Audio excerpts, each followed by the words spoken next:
Dinas Tenaga Kerja dan Mobilitas Penduduk Aceh bekerja sama dengan Palang Merah Indonesia Kota Banda Aceh kembali melaksanakan aksi donor darah tahap 3 di ruang rapat Dinas Tenaga Kerja dan Mobilitas Penduduk Aceh pada Kamis 24 September 2020. Kegiatan donor darah tahap 3 yang dilaksanakan oleh ASN dan non-ASN di lingkungan Dinas Tenaga Kerja dan Mobilitas Penduduk Aceh menindaklanjuti arahan pelaksana tugas Gubernur Aceh dan Sekda Aceh yang dilaksanakan oleh Kepala Dinas Tenaga Kerja dan Mobilitas Penduduk Aceh, Iskandar Sukri.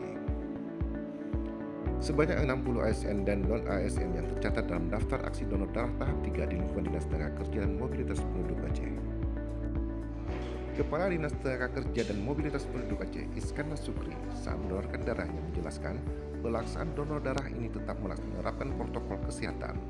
Pada aksi donor darah tahap 2, Disnaker Mobduk Aceh bisa mengumpulkan darah sebanyak 31 kantong dan mudah-mudahan di tengah pandemi COVID-19 yang semakin masif di Aceh, ASN dan non-ASN di lingkungan Disnaker Mobduk Aceh bisa lebih ramai berpartisipasi mendonorkan darahnya agar stok darah di PMI tercukupi dan kita bisa menolong sesama. Demikian ungkap Iskandar Sukri.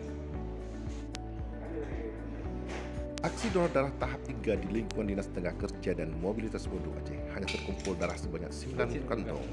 Diakibatkan banyak peserta donor yang tidak bisa mendonorkan darahnya dikarenakan sebagian peserta tensinya darah tinggi dan juga banyak yang kekurangan hemoglobin serta indikasi